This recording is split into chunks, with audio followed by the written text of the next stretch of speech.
Hi, thanks for joining me Wilderness with Monty. I'm at Lake Fontanillis, and that is in the Desolation Wilderness, and it's right next to Dick's Lake. If you go to Dick's Lake, you might as well just come here and fish too if you got time. I can hear the inlet, and I'm hoping I can get to it, because I don't want to spend a lot of time climbing around this entire lake trying to see if there's fish. And I don't know what the situation is going to be. I've got the same woolly bugger I ended the day with on Dick's Lake for Patreon, and I got a jig on this rod. So depending on what the situation is, now that I'm getting better fishing left-handed because I've been resting it from my sore right elbow, I can go full mantis, praying mantis on this situation and just go double cast. I'm probably going to fish a nip, but I don't know what I'm going to do. I first need to go see where I'm going to fish and what it looks like.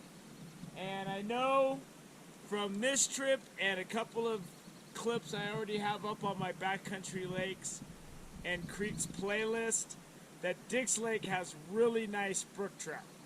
I'm not sure if this lake has the same level of brook trout, but we're going to find out right now. This right here is the moment of truth. I can hear rushing water. That doesn't mean I can reach it, because there's huge gullies or gorges or whatever, and it looks like the creek is going to be over all of this. So unfortunately, this is going to be a little trickier than I anticipated. I was hoping I would be able just to come right here, and this is where it would be. I was going to try to follow this vein of quartz up to the top, but that looks sketchier than I'm willing to deal with. So I'm going to take this route, get a bird's eye view, and then I'll know right away whether or not I can fish the inlet, or if fishing the inlet could lead to me dying or getting hurt, which I won't fish the inlet if that's the case. Here's a nice view of the lake though. Look at that. That's killer. Crap, man. I came over the top of that. It looks like I gotta go over one more layer.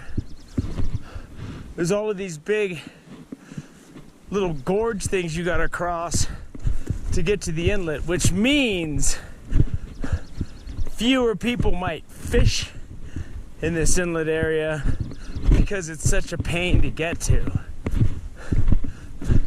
Because you got your casual fishermen, you got people that don't fish. Those people probably aren't going to come all the way over here.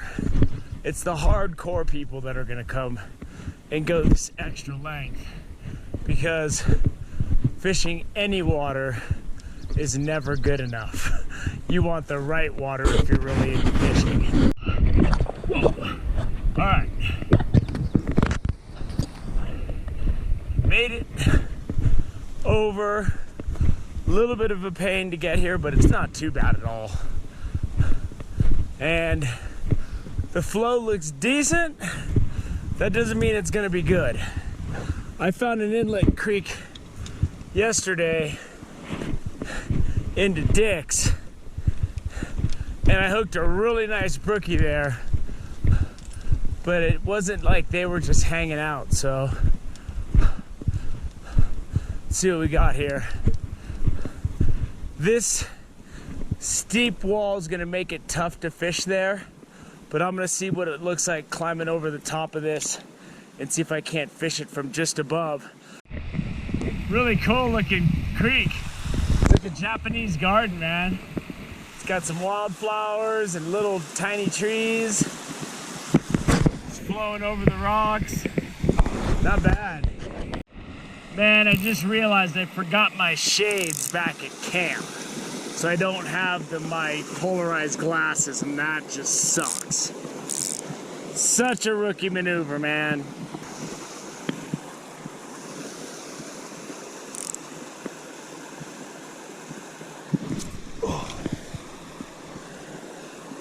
Nice, Brookie just came out and grabbed it. Oh!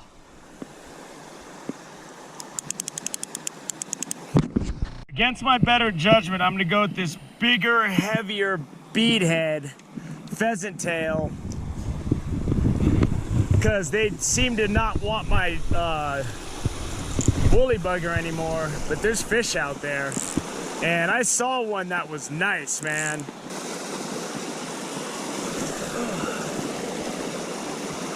I'm stripping this thing.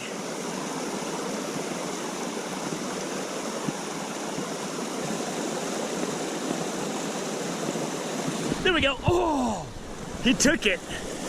Got to hit that time. I let it sink.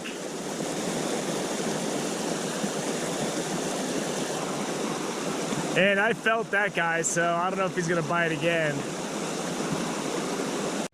Man, because I left my glasses back at camp, I can barely see my fly line, so I'm gonna throw this jig a couple times and then I might have to go back and get them, because I can't see.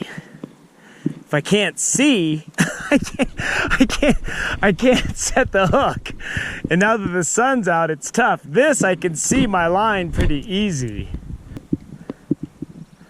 So I wanted to fish over here first, and then I'm gonna try to see if I can still see my fly line casting from the other side, because there'll be less glare, but I don't know. I just completely screwed this attack up.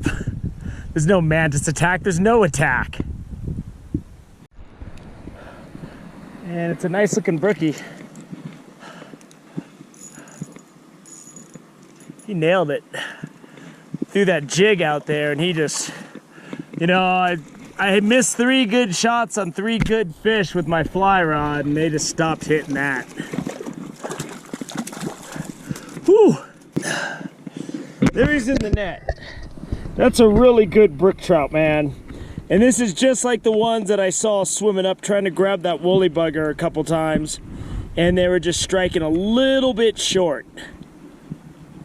But I'm gonna hold them up. I gotta get both my hands wet, because this is a 2-hander. There we go, Fontanelles on the board. That's a nice brook trout right there. Whoa, there he goes. And he's had enough of me. And I'm just fishing that same smoky colored jig, and I was ripping it right through that current. I'm gonna see if I can pick up a couple more. I'm not gonna fish here long because I don't have my glasses, and it is a really big mistake for me to leave those, but at least I got one, and the one I got was really nice. In that jig, and there are some really nice fish in Lake Fontanelles. Let me grab my thing. I mean, these brookies are battling, man.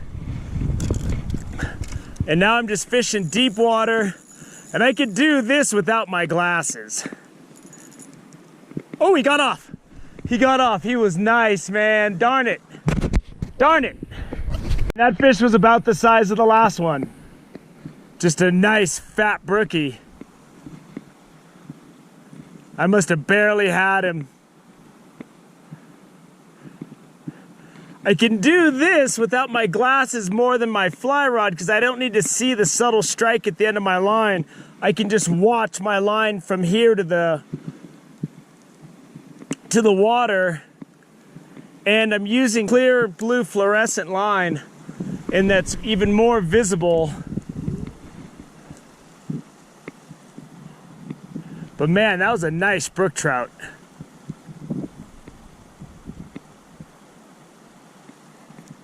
And I'm just watching my line right there for anything.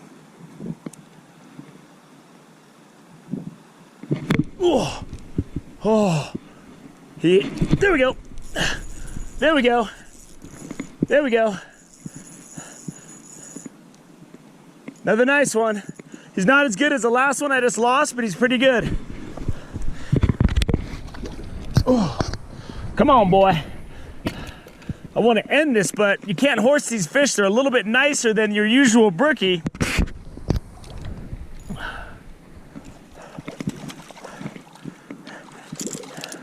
And I'm just fishing that thing down deep. Oh, he's lively. He's lively.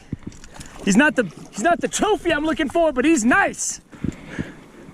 All right, get my other hand. He's a two-hander. I gotta have two hands for this brook trout. Check that out. That's a nice brook trout right there, boy. Woo! Woo. There he goes. There he goes. You're back.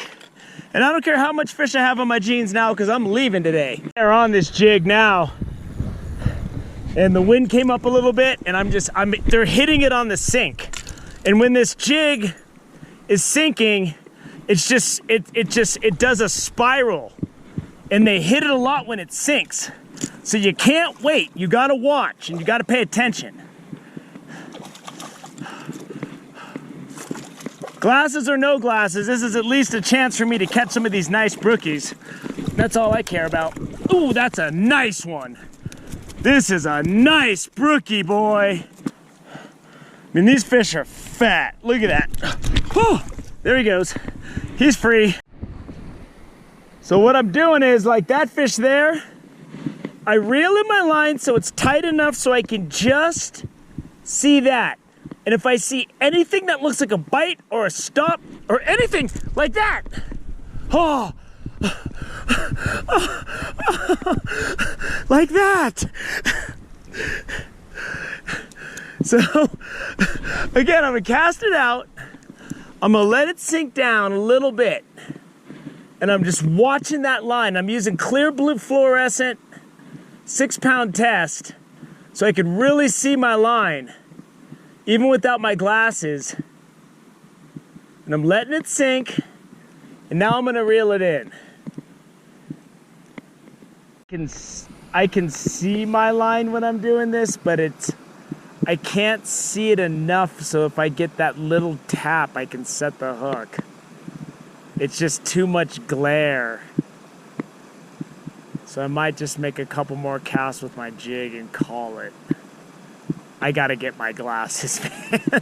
that clip I have where I say, use Polaroid's glasses, that's no joke. Paddle my way straight across over there. That shoreline looks pretty good. I'm not even sure if I can get there though, so before I start talking about how I'm gonna be fishing over there, let's see if I don't have to climb over some kind of cliff to get there. This is one of those things where you just gotta find a safe route. That's the name of the game. Find a safe route. Because obviously I can't climb down that. Where I wanna go is right over there. And now that I'm seeing it with the sun, it doesn't look so great, but I'm still gonna go check it out. This isn't nearly as good as I thought it was gonna be over here. It looked a lot deeper. Here's one more view of Fontanelles. I mean, there's a whole nother section back there where there could be another inlet. I mean, this lake is huge. And I only mostly just fished where that water's coming in right over there. I fished pretty much one spot, came over here, didn't really pan out. But this lake has some really nice brookies. And forgetting my glasses was just stupid. It was kind of dark. I run on exhaustion. I work a long shift Sunday, then I get up at the crack of dawn and I drive. Started hiking, and even though I had some decent sleep last night, I'm just tired. But you know, I was able to put a few fish in the net, and this jig was going good. I knew I was going to be fishing a lot of jigs coming up. So I switched my line to clear blue fluorescent. And the fish don't seem to mind. I used 6-pound test, and you saw I was catching some nice fish right there. This is the same line I was using when I was catching all those golden hybrids last week. It's easier to see it. It's easier to see the line when you're getting a bite. And I'll say it over and over again. The person that learns to identify a bite in slack line will hook a lot more fish than someone that waits until you see something biting or you feel the fish. If you're fishing a spinner or something like that, you don't need, it's pretty much, you're usually gonna have tension on the line when the fish strikes. But when you're fishing a jig like this, I caught almost every one of those fish when I threw it out and it was sinking. And I just saw the line shoot out and I just set the hook. And if you don't set the hook and you don't see that bite, you can't identify that strike, you're never going to know the fish was even there. It's going to spit the jig out before it even comes back. These jigs can be deadly effective in alpine lakes. And I advise just get rid of the barbs, because if you have the barbs in these, you're going to destroy the jig after one or two fish. And these jigs get chewed to death with fish with teeth, and all of those brickies had teeth. So far, Fontanelles has shown me it has some really nice fish, and I have to come back here and do more exploring. For now, we're just going to have to settle for that little bit of a taste. I think I'm going to go back to camp, have a snack, and then we're going to find something else to do before I hike out of here. I hope you enjoyed this little glimpse of Lake Fontanelles around the inlet, or around one of the inlets. Thank you for joining me on Wilderness with Amani. Until next time.